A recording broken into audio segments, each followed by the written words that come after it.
Olá pessoal, sou Beto Oliveira e hoje vou fazer novamente um comentário de uma citação que eu postei lá na página do Instagram, Psicanálise, Saber e Citação. E hoje vou trabalhar com uma citação do psicanalista francês Jacques Lacan. Ele tem uma frase, uma citação, na verdade assim, uma percepção, um pensamento, que é muito importante, que é base dos seus estudos, do seu ensino nos anos 50 e nos anos 60 e talvez até do seu ensino como um todo, que é: o inconsciente é estruturado como uma linguagem. Hoje eu vou comentar essa citação que, como eu disse, pavimenta grande parte das discussões lacanianas. Essa percepção, essa aposta nessa leitura do Lacan, de que o inconsciente é estruturado como uma linguagem, ela aparece principalmente ali no início dos anos 50, e mais ou menos em determinado contexto. E o Lacan já havia já tinha publicado sua tese de doutorado de 32, onde ele trabalha a paranoia, já tinha desenvolvido, apresentado no congresso da IPA a tese sobre o estágio do espelho. Então são textos assim, que trabalham muito essa questão, a tese trabalha com a paranoia, com a formação do eu, com essa relação, vamos dizer assim, especular, de um espelho que devolve para o outro a sua imagem, vamos dizer assim, egóica, e o estágio do espelho é a mesma coisa. Já tinha publicado alguns textos sobre outros complexos, complexos familiares, que inclui o complexo, o momento do estágio do espelho, mas também o complexo de intrusão, quando chega um irmão, por exemplo, na família, um novo bebê, como que a criança lida com esse outro, com essa imagem. Então esse primeiro, algumas pessoas vão chamar assim, esse primeiro Lacan, essa primeira discussão do Lacan, que vai da tese de 32 até a publicação do texto sobre o estágio do espelho, que acontece em 49, embora a primeira exposição tenha sido em 36 num congresso, o texto que a gente normalmente tem acesso é o texto de 49. Então, nesse momento, Lacan discutiu muito, pensou muito sobre a relação, vamos dizer assim, da subjetividade, da constituição subjetiva, com a imagem, com o imaginário, com o reflexo, vamos dizer assim, que funda o nosso ego, o nosso eu. A partir de 49, 50 e principalmente a partir de 53, o Lacan ele passa a refletir mais assim a relação da subjetividade, da constituição subjetiva com o simbólico, porque não trata-se apenas de uma relação egóica. E isso, inclusive, está já nas discussões desses primeiros anos do Lacan, inclusive com uma crítica à psicologia do eu, que seria assim, um uso da psicanálise muito centrada no eu. Essa crítica ela aumenta nos anos 50 e ganha essa nova abordagem, que é de pensar o inconsciente, a subjetividade, a mente, a psique, a partir do jogo simbólico que ela opera, não só dessa imagem que resulta na formação do eu. Mas como que o Lacan, ele chega exatamente a essa formulação? O inconsciente é estruturado como uma linguagem. Aí é preciso destacar alguns acontecimentos. O primeiro é a obra de Saussure. O Saussure, nessa época, o Saussure já havia morrido quando o Lacan pega o texto de Saussure.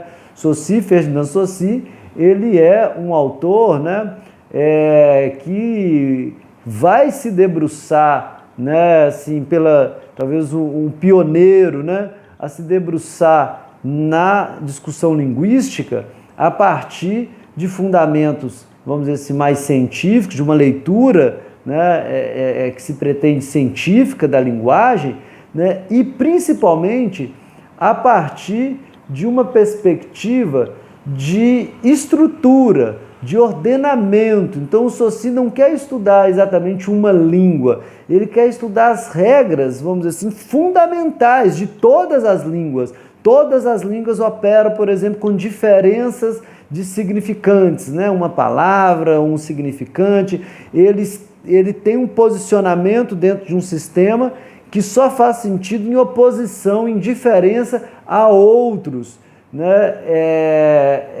A outros, vamos dizer assim, significantes ou palavras, né?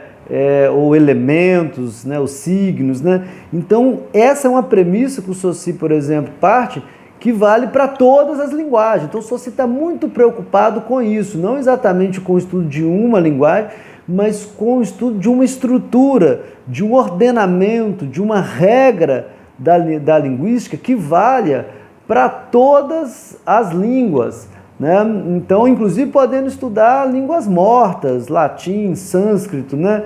E línguas vivas, o francês, o português, o inglês, né? Que ele possa usar tais regras, tais fundamentos para estudar um leque amplo, vamos dizer assim, de fenômenos linguísticos, né? Então, o Saussure é considerado o pai da linguística, né? Mas o Saussure já havia, nesse momento, feito, né, dado o curso de linguística, os princípios princípio geral de linguística, algo assim, né? Ele já tinha dado esse curso, os seus alunos, né, já tinham compilado esse curso, né, em formato de livro, já tinha sido publicado, né, mas isso, vamos tentar entender como é que isso chega para o Lacan lá nos anos 50.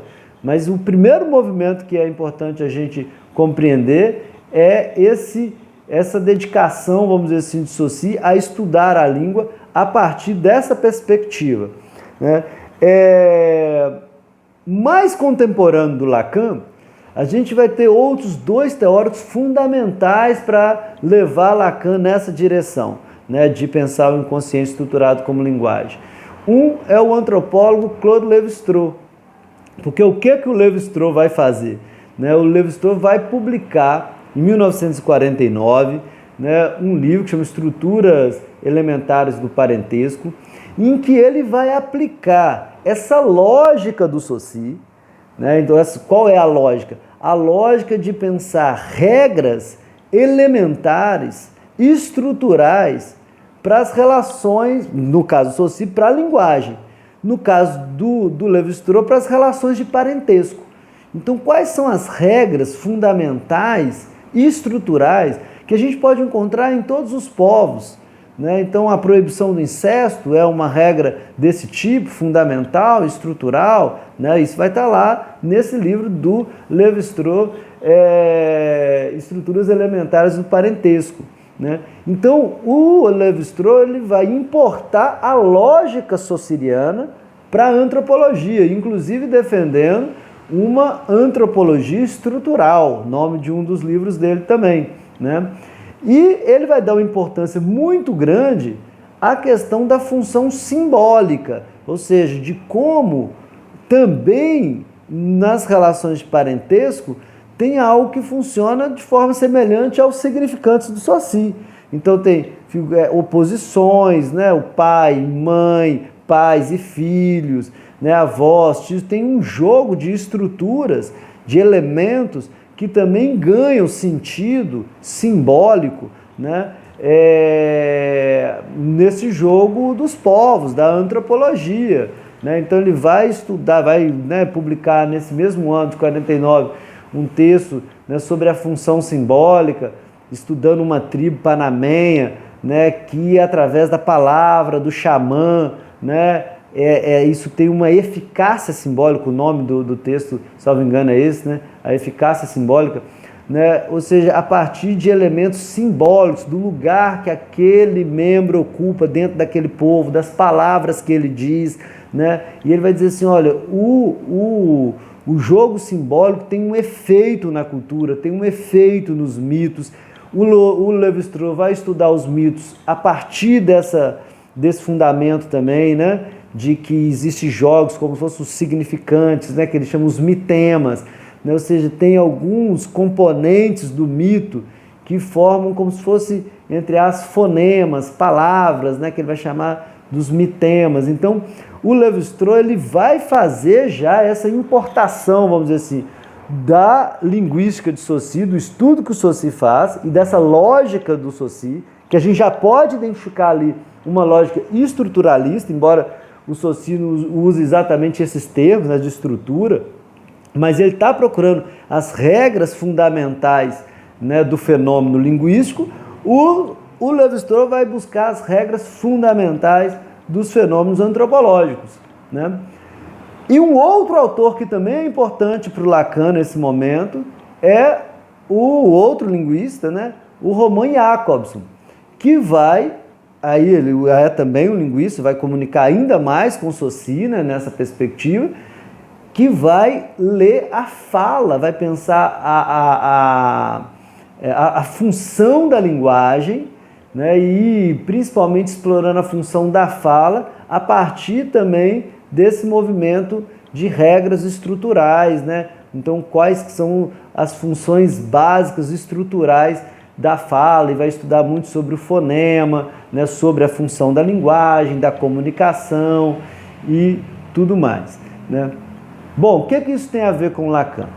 Principalmente a obra do Lévi-Strauss vai fazer um grande sucesso entre os intelectuais franceses, né, entre a intelectualidade francesa, ali da virada dos anos 49 para os anos 50. Né? E isso vai acabar estimulando Lacan a fazer algo muito parecido com o que o Lévi-Strauss faz, né, com a antropologia, só que com a psicanálise. Então, o que o Lacan vai fazer? Ele vai propor o que ele chama de retorno a Freud, ou seja, retornar à obra do Freud, buscando um estudo estrutural, né? Justamente estrutural nesse sentido do estudo saussuriano, né? De buscar as regras básicas, então, do inconsciente, as regras básicas do funcionamento simbólico da nossa mente, né? Vai se ancorar no que o Lévi-Strauss chama de eficácia simbólica, né? Na leitura que o Lévi-Strauss faz nesse texto de eficácia simbólica sobre a psicanálise, o Lévi-Strauss vai dizer que o psicanalista é um xamã moderno, né? Que às vezes é entendido como crítica, mas que o Lacan mais ou menos concorda, né? Vai dizer assim, o que é a função do xamã? A função do xamã é retomar o mito social, simbólico, né, para curar dores, sofrimentos daquela população através da palavra. O Lacan vai dizer assim, sim, o Lévi-Strauss tem razão, né? O psicanalista tem uma semelhança com o xamã, né? No sentido de que ele vai ajudar o sujeito também a simbolizar seu sofrimento, suas dores. A diferença é que o xamã trabalha com o mito social daquela tribo, daquele povo, né? O psicanalista trabalha com o mito individual, por isso que o Lacan publica em 1953 o texto O Mito Individual do Neurótico, né? Então ele retomando lá o homem dos ratos e tudo, né? Ele vai trabalhar justamente assim com a perspectiva de que a psicanálise ela trabalha com o mito individual, né? Não é um mito social. Então cada sujeito ali no divã vai revisitando e contando uma certa história sobre si mesmo, né? Reconstruindo mitos individuais sobre o seu sofrimento. E isso tem uma eficácia, aponta o Lévi-Strauss, mesmo lá no xamanismo. E isso vai ter a eficácia também na psicanálise, vai dizer Lacan. Mas mais do que isso, o que o Lacan vai observar é que se somos então um xamã moderno, se trabalhamos com a palavra, se manipulamos as palavras, né, para ajudar o sujeito a construir o seu mito individual, né, e com isso a eficácia simbólica que esse mito pode ter sobre o sofrimento do sujeito, né, nós precisamos conhecer a linguagem, nós precisamos conhecer esse instrumento de trabalho nosso. Se nós trabalhamos com a linguagem, se nós operamos através da fala, seja a fala do paciente ou seja do analisando, ou seja a fala do analista, mas a nossa intervenção é baseada na palavra, né? Se ela é baseada na palavra, nós precisamos de uma teoria própria, uma leitura própria do nosso campo, da psicanálise, sobre a linguagem. Né? Mais ou menos assim, se a gente trabalha com a linguagem, o que é a linguagem então? Né? Se a gente trabalha com a fala, o que é a fala? Né? E aí o Lacan vai então, né, assim, o texto considerado assim, de certa maneira inaugural desse pensamento é o texto Função e Campo, da fala e da linguagem. Né? Nesse texto ele vai defender exatamente, olha, a função da fala, muito Jacobson, né? E o campo da linguagem, muito Saussure, na perspectiva, vamos dizer assim, da psicanálise. Como que a psicanálise trabalha a função e o campo, né, da fala e da linguagem nessa ótica psicanalítica. Qual que é a nossa visão para isso, né? E ali ele já vai inserir também algumas discussões antropológicas do Lévi-Strauss. Então essa é a base do retorno a Freud que o Lacan propõe. Retornar a Freud a partir da linguística de Saussure, da fonética de Jacobson, né, e das teorias da fala do Jacobson, da fala, da linguagem, da fonética, da comunicação, né, e da antropologia estrutural de Lévi-Strauss. E aí ele vai justamente apontar assim, olha, o elemento um pouco, quase que soa um pouco óbvio, né? Mas que precisou do Lacan ir lá e perceber isso melhor, principalmente porque a psicanálise nesse momento estava se orientando muito para uma direção da neurologia, aproximando, retomando aspectos assim, da relação da psicanálise com a medicina, né? Pensando assim, ó, o psicanalista precisa ter uma boa base de neurologia, de biologia, né? Principalmente no grupo ali da IPA na França, né? Da Associação Internacional de Psicanálise ali na França. Então Lacan vai dizer assim, não, a gente não precisa tanto assim de aprofundar as bases biológicas. O inconsciente não é uma sede de instintos, né, de, vamos dizer assim, impulsos biológicos que a gente precisa conhecer. O inconsciente, para a gente estudar o inconsciente, a gente precisa dessas três, vamos dizer assim, ancoragens, né? Saussure, Jacobson e Lévi-Strauss, antropologia estrutural, fonética e linguagem. Por quê? E aí vem o ponto que eu disse, soa quase, né? Depois que ele aponta o dedo, a gente fala, realmente isso é quase óbvio, né? Porque a gente trabalha o tempo todo com a palavra, a gente trabalha o tempo todo com a fala, a gente trabalha o tempo todo com a linguagem, né? E o Freud está dizendo o tempo todo que o sintoma é uma metáfora, né? Uma forma do sujeito representar um conflito psíquico. Ele está dizendo que o sonho pode ser lido como um rebus, né? Como uma montagem de imagens que a gente precisa interpretar, ler. Então o sonho é uma linguagem. Então o Lacan, ele, nesse texto, Função e Campo, né, da fala da linguagem, publicado em 1953, ele vai dizer o seguinte, que é a citação que eu postei lá, né? Vou ler ela aqui para a gente comentar. Ele diz, está perfeitamente claro que o sintoma se resolve por inteiro numa análise linguageira, por ser ele mesmo estruturado como uma linguagem, por ser a linguagem cuja fala deve ser libertada. Né? Então, essa é a citação do Lacan, ali de 53. Vocês percebam que aqui ele não diz que o inconsciente é estruturado como uma linguagem. Isso vai aparecer mais claro no texto A Ciência e a Verdade. Aí vai escrever essa frase, né? Vamos dizer assim, o inconsciente é estruturado como uma linguagem, mas já está aqui no pensamento, né? O sintoma se resolve por uma análise linguageira. Por que o sintoma se resolve numa análise linguageira? Porque o sintoma, ele é uma formação linguística, uma formação de linguagem, né? Como se fosse assim, uma montagem baseada numa linguagem. A gente resolve ele por uma análise linguageira. Então a psicanálise precisa ter uma teoria própria da linguagem. E é isso que o Lacan vai propor ali já anunciar em 53, né, quando ele escreve Função em Campo, e vai aprofundar isso na década de 50, né, principalmente num texto que chama A Instância da Letra no Inconsciente, ou A Razão desde Freud. Né, olha como ele está dizendo de novo da instância da letra, né, a instância da linguagem no inconsciente, né, e aí ele vai apontar como que a linguagem, ela estrutura, ela está presente no sintoma, porque no sintoma ele vai dizer, e aí apoiando-se na distinção de Jacobson, né, sobre metonímia e metáfora, Lacan vai dizer, o sintoma é um efeito de linguagem porque o sintoma é uma metáfora. Quando o Freud trabalha com a ideia de condensação, quando o Freud trabalha com a ideia do retorno do recalcado, o que ele está dizendo? Que tem algo que foi, vamos dizer assim, excluído, que saiu de cena para ser representado pelo sintoma.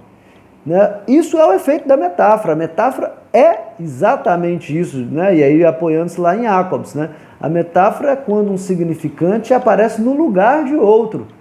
Então tem um significante, tem um conflito psíquico que é recalcado, mas isso retorna, o Freud vai dizer, o retorno do recalcado, né, o sintoma, retorna com uma outra representação. Isso é uma metáfora. Da mesma maneira que ele vai entender, o Lacan vai entender, que o desejo trabalha com um processo metonímico. O que é a metonímia? A metonímia é quando um significante nos remete a outro, né, quando o significante nos liga a outro, nos faz assim ecoar um outro significante, né? Então, o desejo é exatamente isso, porque uma vez que a gente tenta representar o que a gente deseja, né, de uma forma, vamos dizer assim, inicialmente metafórica, eu tento nomear o meu desejo, o desejo sempre escapa. E eu preciso de um outro significante, uma outra representação para falar do meu desejo. Então, o desejo é metonímico. Então, a linguagem está no sintoma, a linguagem está no desejo, a linguagem está na técnica analítica, porque no momento da técnica analítica, nós fazemos xistes, jogos de palavras, nós fazemos metáforas, nós usamos da ironia, nós questionamos, nós citamos o próprio paciente, por exemplo, né? Olha aquilo que você disse em outro lugar, então a gente cita, a gente provoca enigmas, a gente trabalha o tempo todo com a palavra, né? Então a linguagem, ela está no sintoma, ela está no desejo, ela está na técnica, ela está nos sonhos, né, como eu já disse aqui. Então o Lacan começa a observar que para onde você olha a intervenção do psicanalista, ele está trabalhando o tempo todo com a linguagem, sem que a gente tenha uma definição muito clara, psicanalítica, do que é a linguagem. E é isso que o Lacan vai fazer. Então ele vai se servir de Saussure, da teoria de Saussure sobre a linguagem, mas não exatamente para copiar, para dizer assim, olha, nós já temos uma teoria da linguagem que nos satisfaça e vamos usar ela. Então a gente tem Saussure, a gente tem uma teoria da linguagem, a gente precisa estudar Saussure, e aí a gente vai completar, vai ter uma base psicanalítica, né, para a gente trabalhar com a linguagem. Não, o Lacan vai reverenciar Saussure, vai elogiar o movimento Saussure, mas ele vai dizer, a psicanálise, o trabalho que a psicanálise faz com a linguagem, permite a psicanálise ter uma visão diferente da linguagem do que da de Saussure, e uma visão própria da linguagem. Isso que o Lacan vai estabelecer, ele vai criar uma teoria própria da linguagem. Qual que é a grande, vamos dizer assim, resumidamente, né, a grande mudança que o Saussure faz o Lacan faz em relação a Saussure? O Saussure vai trabalhar com a linguagem muito num jogo assim entre o significante e o significado, né? Inclusive ele coloca significante e significado com uma bola, né, fechando aquela relação dos dois, né? O que é o significante? O significante é tudo que representa alguma coisa, né? Como se fosse um representante, né? O significado é aquilo que o significante representa, né? Então, a gente poderia, o exemplo que o Saussure dá é a palavra em latim arbor, significa árvore. Então tem o significante arbó, poderia ser a imagem também de uma árvore, uma palavra, né? Mas ele está representando outra coisa, está representando a árvore em si, né? Que seria o significado desse significante. O que o Lacan faz é inverter essa lógica, porque o Saussure coloca o significante em cima e o significado embaixo, né? Dizendo assim, que o significante está representando esse significado. Desculpe, o Saussure coloca o significado em cima e o significante embaixo, dizendo assim que o significante está representando, né, esse significado.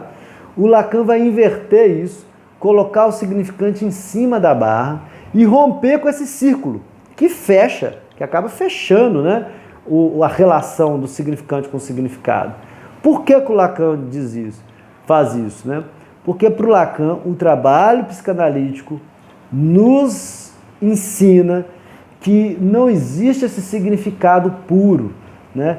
Esse significado é sempre efeito do significante.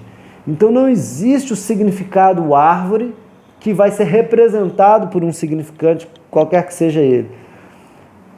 Árvore, o significado, quando a gente pergunta o que significa uma árvore, a gente responde com outros significantes, seja com palavras ou seja com imagem, não interessa, mas a gente vai representando. Então o significado já é produto do significante, por isso o significante vem, o Lacan vai dizer, da primazia do significante no inconsciente, na linguagem. Então o Lacan constrói uma teoria da linguagem pautada nisso que ele chama de primazia do significante. E nisso é diferente do Saussure. Então Lacan vai produzir a sua própria teoria da linguagem, mas partindo desse pressuposto, que o inconsciente, e não só o inconsciente, a gente poderia pensar assim, a nossa vida como um todo, a nossa vida mental, ela é estruturada como uma linguagem. Ou seja, o que significa dizer que ela é estruturada como uma linguagem? Ela funciona, ela se amarra, ela tem regras semelhantes a uma linguagem. Então, da mesma maneira que a gente precisa de uma teoria da linguagem, da mesma maneira que a gente precisa de uma teoria do inconsciente, a gente precisa de uma teoria da linguagem psicanalítica. E, na verdade, elas se coincidem. É a mesma coisa. Se a psicanálise tiver uma boa teoria da linguagem, ela já tem por si uma teoria do inconsciente. Porque o inconsciente não é só uma sede assim, pulsional, instintual, biológica, né? O inconsciente é, antes de tudo, um arranjo que se faz, um jogo de representações desse corpo pulsional, né? Que é representado com palavras, com imagens, que o Lacan vai chamar assim, de significantes. Ou seja, aquilo que significa alguma coisa, aquilo que encadeado, um significante com outro, dá um significado. Então, para o Lacan, o significado é sempre retroativo.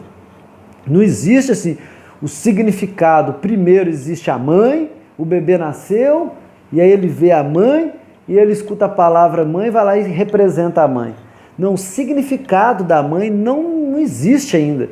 Existe aquela experiência, mas o que é uma mãe só vai aparecer a partir da entrada dele da linguagem, quando ele vai associando aquele significante mãe, com aquele outro significante que eu digo assim, a palavra mãe, né? Com outro significante, que é a imagem mãe, com outro significante, que é a sensação, a imagem do seio, a nutrição, as representações sociais, o que é falado na propaganda, no Dia das Mães, nas que as pessoas falam sobre a mãe, e etc. Então ele vai construir o que significa mãe a partir de uma rede de significantes. Então não tem um significado prévio e um significante que represente aquilo.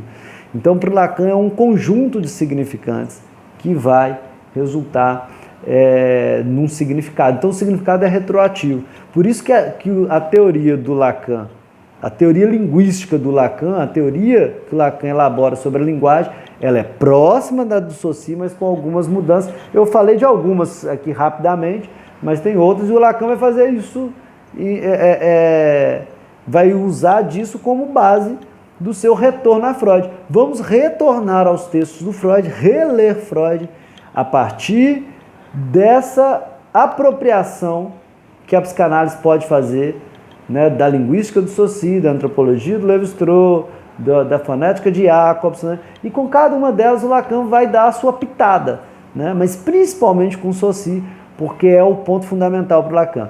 a psicanálise precisa de uma teoria sobre a linguagem, né? Se essa teoria tivesse pronta, ok, né? O Saussure tem uma teoria pronta, mas a teoria do Saussure não coincide com a prática analítica. A prática analítica nos ensina que, embora a teoria do Saussure vai muito bem até certo ponto, chega um ponto que a prática analítica, que é uma prática de relação com a linguagem, né, de uso da linguagem, ela nos ensina algumas coisas diferentes e o Lacan vai fazer esses ajustes e vai construir então a sua teoria da linguagem, que é a sua teoria do inconsciente.